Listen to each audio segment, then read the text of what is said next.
आज की बड़ी खबर सामने आ रही है, जहां मंडल रेल प्रबंधक अखिलेश मिश्रा ने एक प्रेस वार्ता कर मंडल की उपलब्धियों को साझा किया है। इस प्रेस वार्ता में उन्होंने बताया कि धनबाद मंडल लगातार विकास की दिशा में आगे बढ़ रहा है। इंफ्रास्ट्रक्चर के क्षेत्र में बड़े स्तर पर काम किया गया है, जिसमें रेलवे ट्रैक का आधुनिकीकरण और सिग्नल सिस्टम को बेहतर बनाना शामिल है। सुरक्षा के मुद्दे पर भी विशेष ध्यान दिया गया।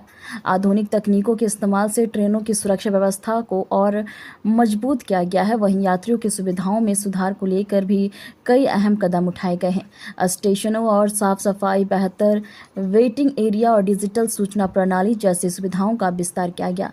इसके साथ ही ट्रेनों के समय पालन में भी सुधार हुआ है, जो यात्रियों के लिए बड़ी राहत की बात है। मंडल के राजस्व के क्षेत्र में भी उल्लेखनीय वृद्धि दर्ज की है, खासकर माल ढुलाई में। प्रेस वार्ता के दौरान यह भी कहा कि आने वाले समय में धनबाद मंडल को और आधुनिक बनाने और यात्रियों को बेहतर सेवाएं देने के लिए लगातार प्रयास जारी है।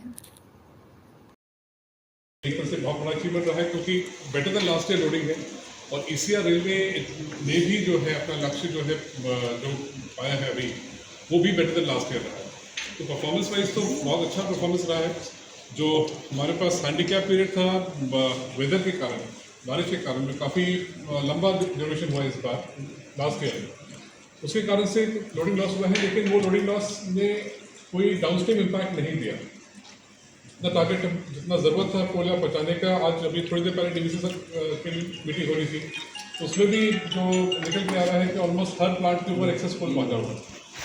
तो ऐसा कोई वो लॉस पीरियड हुआ, उस समय क्राइसिस आई थी, लेकिन जैसे जैसे इंप्रूवमेंट हुए और वो लॉस पीरियड हम लोगों ने यूज़ करा अपने इंफ्रास्ट्रक्चर एक्सपेंशन करने का। RLSS कमीशन हुए हैं हमारे, लास्ट ईयर 2 हुए हैं और अभी साल 2 होने वाले हैं। उससे फ़ायदा ये हुआ कि आपका ऑल वेदर लोडिंग का एक प्लान बन गया, तो उसका काफ़ी बेनिफिट हमें मिला और आगे भी मिलता है। आंकड़े के हिसाब से बताइएगा कि कितना टन कितना लोडिंग रहा, इकोनॉमिकली जो है फाइनेंशियली कितना इस बार का प्रॉफिट रहा, वो सारी चीज़ें प्रॉफिट। और ये हमारा जो फाइनल फ्रेट लोडिंग फिगर आया लास्ट फाइनेंशियल ईयर में, वो 194.73 मिलियन टन आया। तो ये जो फिगर है, ये हमारे लास्ट ईयर के लोडिंग से करीब 0.8 मिलियन टन ज़्यादा है। लास्ट 24-25 का जो लोडिंग हुआ है 25-26 में 0.8 मिलियन टन, वो द लास्ट बेस्ट, वो भी हाईएस्ट फिगर था, उससे भी बेटर हुआ है in spite of a loading loss of almost 4 to 5 months, जहाँ पर बारिश हुई। सर ये अचीव जो है मार्च में हुआ या इस अप्रैल में हुआ? नहीं, मार्च में ही, 31 मार्च से क्लोज हो गया। कमाई कितनी हुई है, फायदा कितना हुआ, इनकम कितना? हमारा जो फ्रेट अर्निंग रहा है, this is only freight earning, it is 23,773.24 crores, 23,774, और रफली अबाउट 530 crores जो है वो पैसेंजर अर्निंग। ये लास्ट ईयर कितना था? लास्ट ईयर हमारा जो पैसेंजर अर्निंग था 491.17 crores जी, और इसका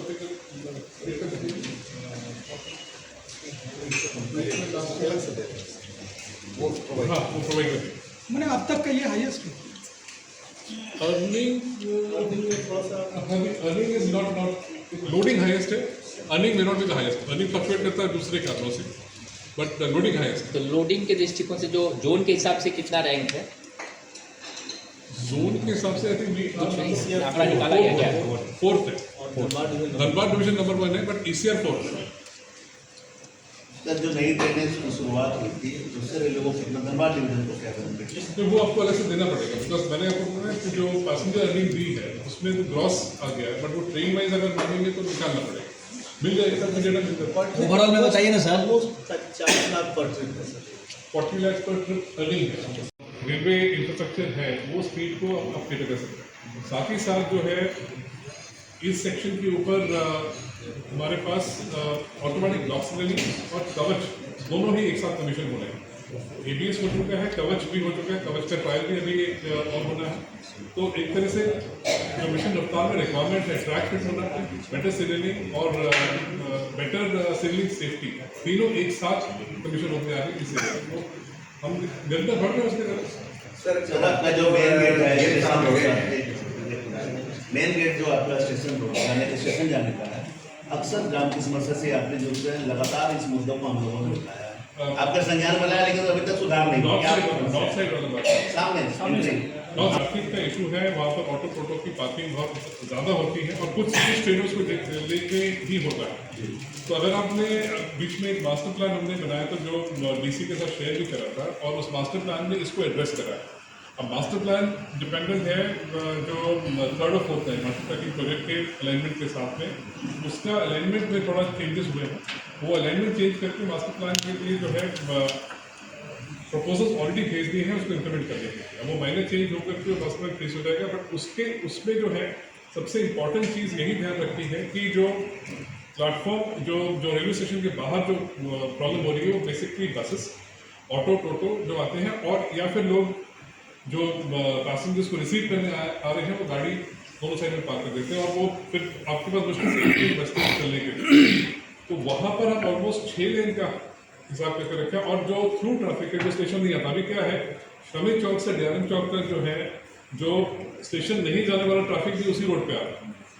तो उस ट्रैफिक को सेग्रीगेट कर दिया है, उसके लिए थ्रू रोड देती है जो कि श्रमिक चौक से सीधा निकल करके डीआरएम चौक की तरफ आनी है, स्टेशन को बाईपास करते हुए। तो स्टेशन के सामने बस वही ट्रैफिक रहेगा जो कि स्टेशन आने वाले रोड के लिए है। तो इससे काफ़ी चीज़ों की गलत है, क्योंकि एक तो ट्रैफिक सेग्रीगेशन होती है और लोगों की ट्रेन छूट जाती है, बहुत लोगों की ट्रेन छूट जाती है। पता है वो इशू है। तो अब वो प्रॉब्लम ट्रैफिक की है, वो ट्रैफिक वो टोटो ऑटो, एक तो टोटो ऑटो जो है काफ़ी ज़्यादा नंबर्स में बढ़े हैं, बहुत ज़्यादा एक्सपेंशन हुआ है उनका। आई थिंक वो फिगर आपको म्यूनसिपल कॉर्पोरेशन में मिल जाएगा कि लास्ट 3 साल में ग्रोथ कितनी हुई है। अब वो जो व्हीकल्स आई हैं रोड पे, तो वो फिर मिलता है ऑटो, लेकिन रेलवे को भी रेवेन्यू मिल रहा है। ऑटो टोटो वहाँ जो शेड बना है वो लोग भी बाहर लगा के जाम कर देते हैं। रेलवे को जो रेवेन्यू मिल रहा है, जो पार्किंग उनसे का उसी का मिल रहा है, जो बाहर रोड पे मिलेगा उसका रेवेन्यू नहीं आता हमारे पास। ऐसे पहल करेंगे। पहले तो ये करिए कि उसका डिज़ाइन चेंज करने की ज़रूरत है, वो कर दिया डिज़ाइन में, 3-4 महीने की एफर्ट से वो डिज़ाइन चेंज करा है। सर एक देखिए हम लोगों ने बहुत ही सिंपल सिस्टम बना दिया है, और ब्लॉक्स के अभी कोई डिले नहीं है। अभी जो काम उनको करना है वो बॉक्स कास्टिंग करनी है, बाहर करनी है। ब्लॉक पुशिंग, जब वो बॉक्स कास्टिंग की पुशिंग होगी, ब्लॉक उस समय उस दिन दिया जाएगा, और वो दिन के 2-3 घंटे का ब्लॉक होता है जिस पुशिंग होती है। तो वो रूटीन काम है, क्योंकि इस तरह का इलेक्ट्रिक लॉन्चिंग हम बाहर और भी जगह कर रहे हैं। अगर आपने देखा होगा जो स्लाइड्स हम दिखा रहे हैं, तो वो होता है करीब 8-10 दिन का पुशिंग का टाइम, जिसमें 2-2 घंटे 3-3 घंटे का ब्लॉक मिलता है, और उस समय पुशिंग। सर किसी भी शहर के विकास में रेलवे की महत्वपूर्ण भूमिका होती है, लेकिन रेलवे स्टेशन के आसपास देखा जा रहा है कि गंदगी का अंबार लगा हुआ है। इस पर सर क्या कहेंगे आप? देखिए ऑलरेडी इसके ऊपर काम हो रहा है। अगर आप हाल ही में देखा होगा जाकर कि आप अगर नॉर्थ साइड ही चले जाइए, वहाँ पर एक बड़ा प्रॉब्लम था। पहले वो HPCL का एक पंप था जो उन्होंने वेकेट कर दिया, फिर वो लैंड यूज नहीं डिसाइड हो पा रहा था। वो अभी अगर आप हाल ही में वेबसाइट से आए हैं तो वो पूरा एरिया साफ करा दिया गया है, और उसको एक पार्किंग में कन्वर्ट कर रहे हैं। तो इसी तरह से इनपुट है। साउथ साइड में जो प्रॉब्लम है, साउथ साइड का भी एक प्लान है, उसको भी एड्रेस करने का है, बट वो टाइम लगेगा क्योंकि साउथ साइड एरिया बहुत बड़ा है, और साउथ साइड में जो प्लान है उसके लिए हमें जो फंडिंग चाहिए वो अभी हमें प्रपोज कर दी है। रोड इंक्रोचमेंट जो एरिया रेलवे के अधिकार क्षेत्र में है उसमें तो हम रेगुलर बेसिस पे करते हैं, लेकिन इंक्रोचमेंट जो है सिटी साइड से भी है, और वो भी हम लोग तालमेल के साथ सुधारते हैं, बट एक रिपीटेड एक्सरसाइज है। अब ये चीज़ें जो एड्रेस हुई हैं वो नए मास्टर प्लान में एड्रेस हुई, क्योंकि ये एक आज का नहीं हुआ कि ये परसों हुआ या कल हुआ, या अगर